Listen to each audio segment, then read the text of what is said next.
Hello, all. It is I, your ambassador of ambition, the sovereign of simultaneous semi as well as seminal success, mentor to the moderately miserable, and life coach to the courageously incompetent. Leroy Skippy Davis here, sharing my perspective on my very intimate journey to my personal mountaintop, as I chose to be great. And just as old ass Father Time has bought the big one, bringing last year to a close, making way for baby Father Time, which I always thought was a borderline creepy ass way to depict the passage of 12 months, so too had the hourglass flipped in my own life as the clandestine events of 1987 gave birth to the phenomenally fortuitous fortune-filled future that was 1988. Hip-hop, much like cocaine everywhere at the time, was rapidly heating up. And just like cocaine everywhere at the time, it had found a recipe to produce hit after hit after hit after hit after hit, with absolutely no signs of slowing down. A young Johnny Claude Van Damme was regaling audiences everywhere by the whipping of asses of no less than 26 karate men's from all over the world in the violent kumite competition in the movie Bloodsport. And in exactly 10 years, he himself would get his own ass whipped in real life from his bodyguard, Chuck Zito, at Scores nightclub in NYC. And speaking of ass whippings, after beating him in the ring 2 years earlier, Mike Tyson would have an infamous street fight with Mitch Blood Green in the middle of Harlem, which led to Mitch being beat like a goddamn cartoon character. Seriously, Mike Tyson beat that boy like it was special effects, like they had a green screen on Linux and used CGI to show how bad he got whooped. Closed his eye up like a Bob's Big Boys Blockbuster Video and Hardee's with a drive-thru, all rolled into one. This was the era I entered my new profession of being a bodyguard to the almost famous. After proving my worth saving the black woman's answer to Wonder Woman, Jane Kennedy from a B-list club brawl, the connection was made, the contacts just started rolling in, and I guarded them all, from Prince's private sous chef to Michael Jackson's monkey trainer, and everybody in between on this illustrious spectrum. Now, my first client was the budding thespian and neighborhood neophyte, Leonard Oglesby. Now, Leonard had the dubious distinction of being cast in no less than 14 STD commercials in the late 80s, educating the public on the perils of unsafe sex. His star was rising like a gonorrhea patient's white blood cell count. That's when he received a call to the big show. Speaking in terms of 1980s STD commercials, this was the one that was poised to break him through, and I was there to witness it all. The now notorious Australian Grim Reaper HIV commercial. You see, AIDS back then was very different than AIDS right now. These days, AIDS commercials look like volleyball, rock climbing, kickboxing, astronaut auditions.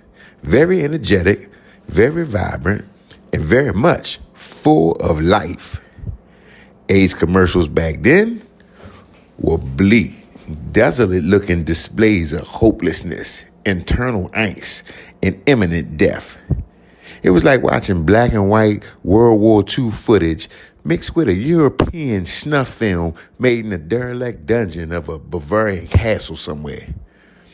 But this particular Australian commercial would redefine hopelessness, healthcare, and what passes for artistic sensibility stateside and abroad. The concept was simple. The Grim Reaper at a bowling alley where the bowling pins was people and the bowling ball was HIV. The narrator sounded like Vincent Price 20 minutes after he recorded his part on Thriller. It was that chilling. And it still exists today on YouTube. It was so powerful, it single-handedly sunk the rate of not just AIDS in Australia, but also the general Australian birth rate. as well as a 72% decline in Australian erections needed to have sex in the first place. And even though old Leonard never did make it past syphilis infomercials, old Leroy was about to parlay that into some other regional security opportunities of a localized nature. Because being famous don't always mean you on TV or on a Hollywood soundstage. Fame is like a $3 hooker. She'll give anybody a shot, and she definitely takes shorts. Or so I've been told.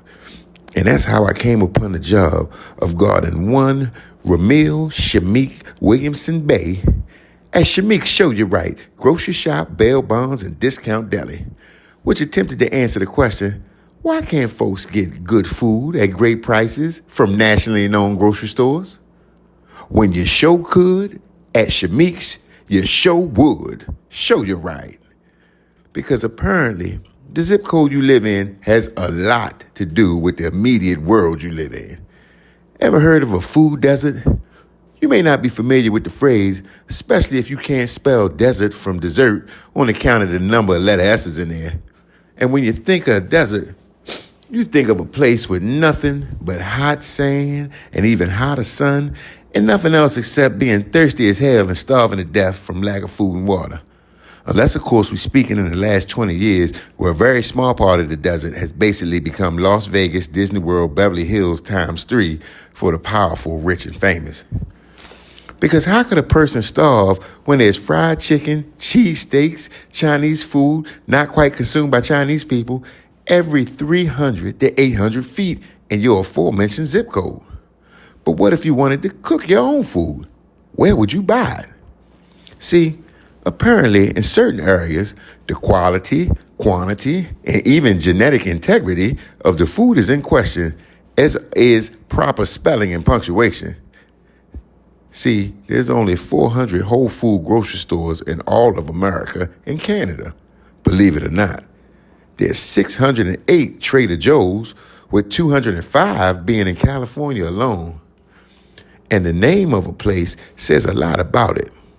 Whole Foods just sound healthy, don't it?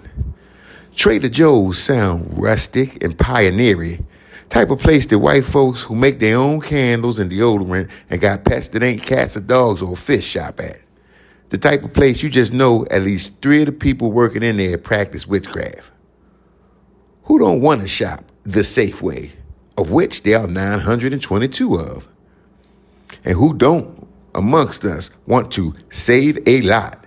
And there's 1,180 of them in America.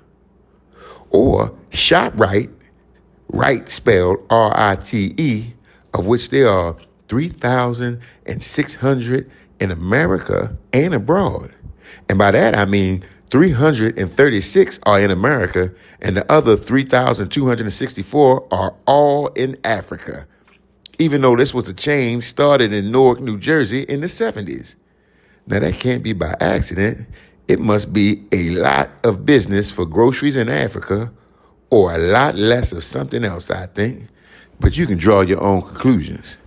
And that's where Shamik came in, and that's where he brought me in to what would unknowingly be another leap in my journey of choosing to be great.